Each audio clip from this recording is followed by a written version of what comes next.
Olá, queridos irmãos, olá, queridas irmãs, bem-vindo mais a esse estudo. Hoje nós vamos para a segunda parte do estudo que nós estamos fazendo sobre esse livro de Richard Simonetti, Quem Tem Medo da Morte. No nosso primeiro encontro, nós falamos um pouquinho sobre a importância da vida material.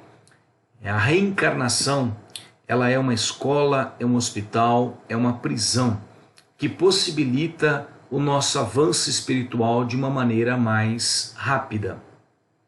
Nós recebemos os melhores estímulos para a nossa evolução espiritual. Nós também falamos um pouquinho sobre a situação de indiferença entre morrer e desencarnar. Verificamos que morrer tem a ver com a parte orgânica, quando se cessa as funções orgânicas da matéria.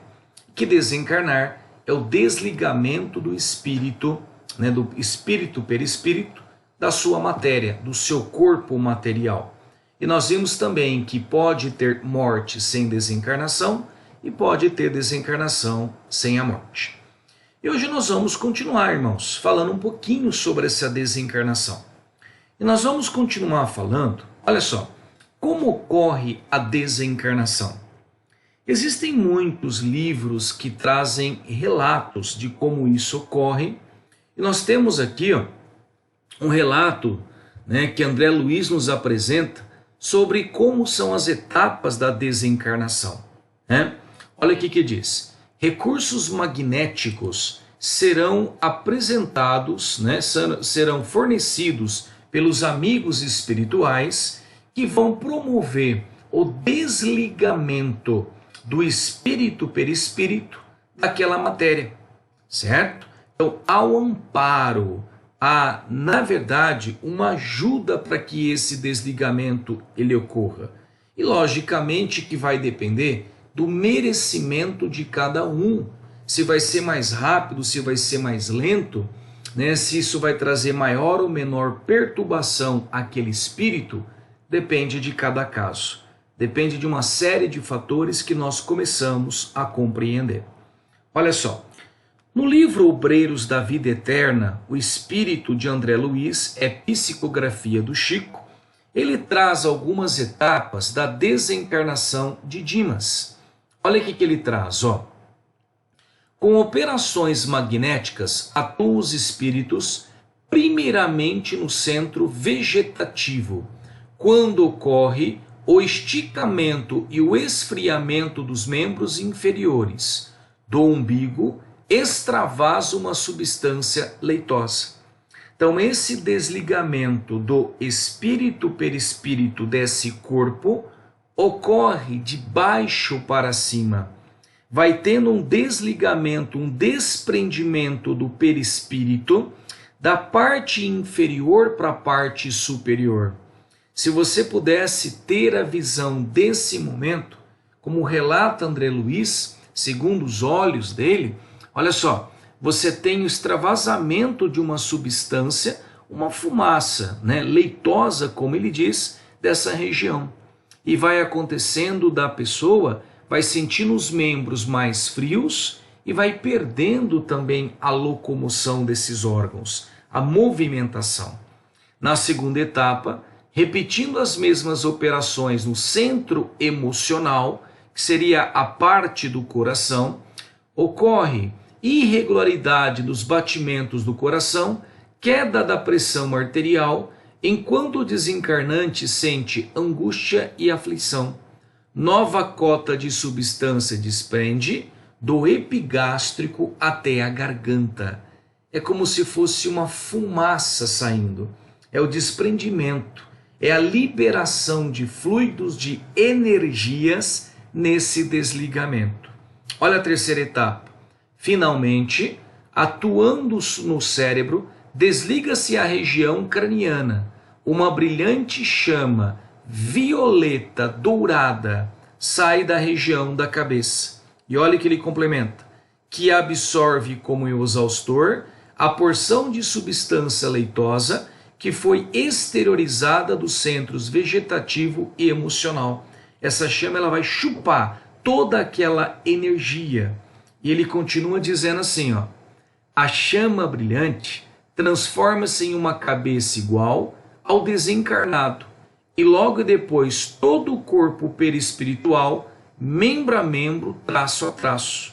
É como se nós tivéssemos uma forma, uma cópia daquele corpo, mais sutil, mais fluídica, que vai se elevar acima do corpo. O perispírito eleva-se alguns palmos acima do corpo físico, ligado a este por uma tênue cordão prateado, o último liame que prende o espírito ao corpo. Há uma ligação ainda desse espírito perispírito à matéria por um cordãozinho, por um fio, né? E quando esse fio praticamente se rompe completamente, nós temos o final da desencarnação, ok? Olha o que diz: enquanto isso, o recém-desencarnado contempla o passado na sua visão interior. Num flashback muito rápido, ele faz um resumo dos principais momentos que ele teve na matéria. Cortando o cordão prateado, estará o espírito completamente livre. Lembra, irmãos, que nós falamos no primeiro encontro que nós ensaiamos a desencarnação toda vez que nós dormimos. E olha só como que nós podemos ter um relato. O perispírito e o espírito permanece ligado por um fio, semelhante ao que acontece quando nós dormimos. Se quando esse fio é rompido completamente, nós temos a finalização da desencarnação. Ok? Olha agora isso. O maior ou menor apoio da espiritualidade depende dos méritos do desencarnante. Irmãos, nós comentamos muito que tudo é uma questão de sintonia. Que todos nós teremos ajuda, nós teremos da espiritualidade, mas nem todos nós fornecemos condições para sermos ajudados em diferentes momentos da vida, encarnados e desencarnados, e também no momento da desencarnação. Às vezes aquele espírito que está aproximando a desencarnação tem uma série de amigos, muitas vezes até parentes queridos que já desencarnaram anteriormente e que tentam auxiliar esse momento. Mas a disposição do próprio espírito, a sintonia, né, aquilo que ele é realmente em essência, pode oferecer dificuldades para que isto aconteça. É como se os amigos espirituais estivessem numa comparação grosseira, estendendo as mãos para nos ajudar, para nos retirar da matéria, e a gente tivesse, pela nossa sintonia, negando essa ajuda. Então tudo depende de nosso merecimento, do nosso estado nesse momento de desencarnar. Podemos dizer até que para morrer nós temos que nos preparar, não é? Olha só, se o espírito apresenta essas condições, é digno, ele tem um amparo da espiritualidade e muitas vezes pela sintonia ele já é encaminhado num estado de sono profundo, né? No estado de sono, para não perceber todo aquele tumulto, já para a pátria espiritual. Quem sabe pelo mérito desse espírito, para uma colônia espiritual. Agora, se ele ainda permanece ligado às paixões, muito materialista, preso aos crimes, aos vícios, a sintonia que ele apresenta é uma sintonia menos elevada e que se liga a esse espírito com outros irmãozinhos e com regiões que apresentam a mesma baixa sintonia. E essas regiões nós chamamos de umbral. São regiões aonde nós vamos encontrar espíritos com vibrações pouco elevadas, espíritos que ainda apresentam uma série de viciações, apresenta ainda uma série de paixões, né, que vão permanecer esse espírito mais preso ainda à matéria e em sintonia com outros espíritos que apresentam o mesmo grau evolutivo. André Luiz, está aqui um trecho do filme Nosso Lar. Lembre-se que ao desencarnar, André Luiz inicialmente não apresentava essas condições de ser ajudado. Ele ficou durante 8 anos no umbral, ligado a essas regiões inferiores devido à sua forma de vida, a infidelidade, o alcoolismo, os vícios, as paixões, a matéria, o dinheiro, pouco desenvolvimento da caridade, né? Das condições de dignidade, das condições de auxílio ao próximo. Isso fez com que ele naquele momento todo se ligasse a essas regiões. E a mãezinha dele durante esses 8 anos tentava auxiliá-lo, mas ele não apresentava condições. Ele nem conseguia enxergar o espírito da mãe que tentava auxiliar, devido à vibração que ele apresentava, à sintonia. Depois de muito sofrer, e esse sofrimento permitiu, né, o arrependimento sincero das atitudes, permitiu aquela reflexão, aquela transformação verdadeira, sem máscaras, que fez com que ele mudasse a sua sintonia e oferecesse acesso aos amigos espirituais. E ele é encaminhado à colônia espiritual Nosso Lar, aonde ele é tratado, aonde ele é socorrido e passa a, depois de um bom tempo, aprender, trabalhar e deixar essa obra maravilhosa através aí da psicografia de Chico Xavier. Muitos e muitos livros do André Luiz, convido você para estudar. Ele mostra como é o plano espiritual, como é a vida espiritual. Então depende do nosso merecimento, e merecimento tem a ver com a nossa sintonia, tem a ver com o estado que nós vamos ter no momento da desencarnação. A maioria dos desligamentos, o espírito é colocado no estado de sono profundo, dorme para morrer e acorda na pátria espiritual. Irmãos, logicamente que o desligamento, ele, por mais que tenha ajuda dos amigos espirituais, tem uma influência, e por mais que aquele espírito esteja preparado, tem uma influência muito grande do ambiente externo, principalmente dos familiares, principalmente da dor, e cada caso é um caso, às vezes até sentimento de revolta, sentimentos que atrapalham esse desencarnar, porque o espírito ele pode sentir tudo aquilo, e isso pode atrapalhar o desligamento, o desencarne, ou fazer com que aquele espírito sofra nesse momento de retorno para a pátria espiritual. Contra o livro Na Próxima Dimensão, psicografia de Carlos Bacelli, como que foi um pouquinho da desencarnação do Chico. Contem nos trechos desse livro que ele é colocado para dormir, para que ele justamente não sentisse toda aquela tristeza que muitos dos seus seguidores, tiveram em relação à perda do Chico.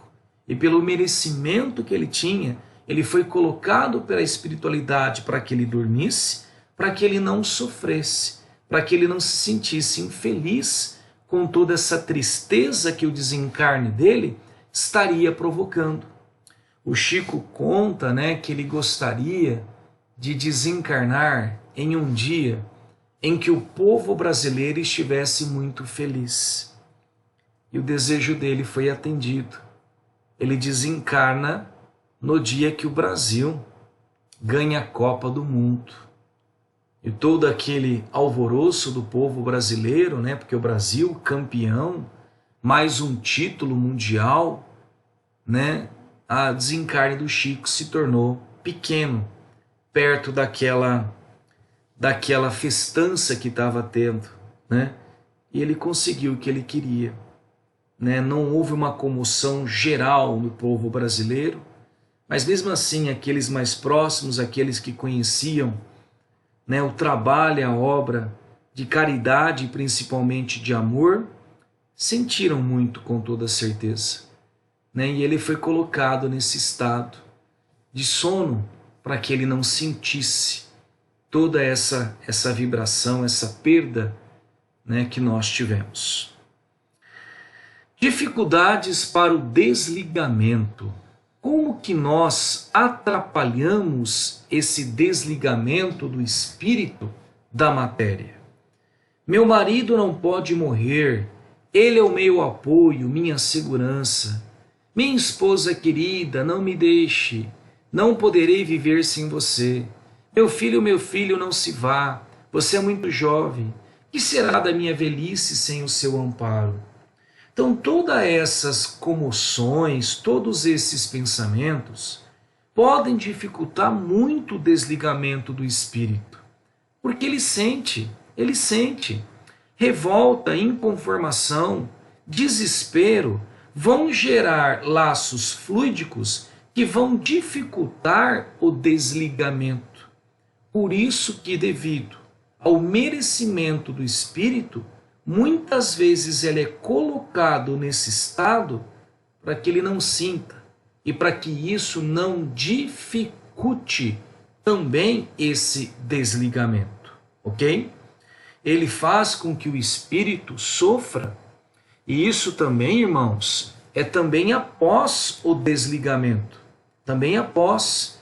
Eu convido você a aprofundar essa parte numa exposição que nós fizemos, né, que tem o título Perda de Entes Queridos, onde nós falamos mais de maneira aprofundada sobre isso.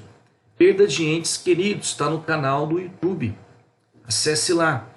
Então ele diz também que mesmo após o desencarne, se a família continua com esses pensamentos, né, de desespero, de revolta, muitas vezes revolta até para com Deus, como é que Deus permitiu, né, que o meu filho partisse, não ajudou, quer dizer, uma série de incoerências dos nossos pensamentos, pode ficar chamando, ligando o espírito que está na pátria espiritual, às vezes sendo tratado numa colônia espiritual, num posto de socorro, e ele sente, aquilo vem na mente dele, e ele sofre por isso.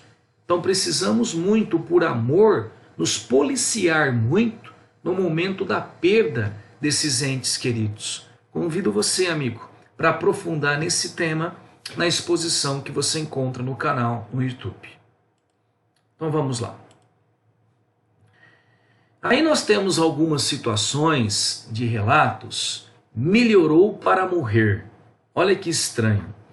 Quando os familiares criam essas treias vibratórias, essa ligação, essa sintonia muito grande com aquele ente que está partindo, né, de apego àquela pessoa, apego àquele espírito, isso dificulta muito. Às vezes, quem tem que ser ajudado primeiro para que o desligamento ocorra são os próprios entes familiares. Mas às vezes ainda muitos, pela saudade, pelo materialismo, por ter montado a felicidade apenas em cima, né, de algumas pessoas, elas dificultam esse desligamento. E o que a espiritualidade tem que fazer? Ajudar primeiro essas pessoas. Uma forma melhorou para morrer é que muitas vezes a espiritualidade ela promove uma melhora física daquele ser que está desencarnando, para que os familiares, né, já cansados, os familiares já se sentem um pouco aliviados, olha, está melhorando. E eles relaxam naquela pressão de apego que está fazendo em cima daquele espírito que está desencarnando. Como eles sossegam um pouco a mente deles, as teias, né, vibratórias se tornam mais fracas e os amigos da espiritualidade conseguem promover o desencarne. Geralmente de madrugada, por quê? Porque os familiares estão geralmente nesse momento dormindo, descansando, os laços se tornam mais fracos em relação a essa retenção. Como auxiliar o desligamento e, né, o desencarnado? Através da oração sincera, emanando para esse espírito as nossas melhores vibrações, evitando o sentimento de desespero, de revolta, de inconformação. Se foi, irmãos, através de um acidente que essa pessoa desencarnou, evitar ficar pensando como ocorreu esse desencarne, evitar ficar lembrando da cena dolorosa, né, que dificulta o desencarne. Confiança em Deus, confiança que aquele espírito será amparado na espiritualidade, amparado, mesmo que ele não sinta a devida sintonia, que ele está sendo ajudado, tem uma multidão de espíritos prontos para auxiliá-los no momento que ele fornecer as vibrações que permite essa ajuda mais diretamente, né? E lembrar o que a gente sempre fala, que a morte não é o fim, é uma despedida. É que como se aquele ente querido estivesse partindo para uma viagem e que nós vamos nos encontrar um dia, nós vamos, e que a vida verdadeira é a vida espiritual. A vida espiritual. Aquele espírito voltou para casa, aquele espírito voltou para casa, não é? E nós podemos muito auxiliá-los através do nosso pensamento. Pensa, eu acho que no momento em que nós falamos de que nós amamos as pessoas, um dos momentos que nós podemos dar testemunho desse amor é no momento desse desencarne. Porque às vezes nós percebemos aquele espírito ainda preso na matéria, sofrendo muito por uma doença, muito angustiado, e às vezes pelo nosso egoísmo, não diretamente, nós nem percebemos que estamos agindo assim muitas vezes, nós não queremos deixar aquele ser ir. E nesse momento, nós precisamos ter a expressão máxima de amor por aquele ser, para que ele pare desse sofrimento na matéria e retorne para a pátria espiritual. Seja feliz, e nós sempre vamos estar juntos pelos pensamentos de bondade, de sinceridade, de amor, né? Não é o fim, é uma despedida que nós estamos fazendo. Logicamente, irmãos, que ninguém está dizendo que nós não vamos chorar, nós não vamos sentir a perda dos entes queridos. Nós vamos sim, nós vamos sentir. Porque se existiu amor, um dos pré-requisitos é que continue ainda a ter a saudade. Se existiu amor, vai existir saudade. Não tem como. E isso somente o tempo para apaziguar nos nossos corações. Uma vez perguntaram para o Chico, como é que o espírita ele deve se comportar diante daquela pessoa que perdeu o ente querido. Talvez a pessoa pensasse que o Chico daria uma fórmula de como explicar o que deveria falar, qual trecho do evangelho citar para essa pessoa. E o Chico simplesmente disse, o espírita, assim como todo cristão, deve chorar junto com essa pessoa. Chorar, porque não há nada que você diga que vai tirar aquilo naquele momento. Nada. No momento de apoio, de acolhimento emocional dessa pessoa. Mas depois, com o tempo, as medidas que as coisas vão passando, né, a gente perceber que ele voltou para casa. E nós continuamos ainda ligados pelos laços de amor, de saudade, não de desespero, não de conformação. Certo? Amigos, nós vamos parar por aqui nesse encontro. Nós retornaremos no nosso próximo encontro e nós vamos falar um pouquinho, de tipos de morte, se rápido, se doença, como é que estão as situações ligadas à velhice, o desencarne de crianças, as tragédias, os desencarnos coletivos, o que há por trás de tudo isso. Então até o nosso próximo encontro, fiquem com Deus.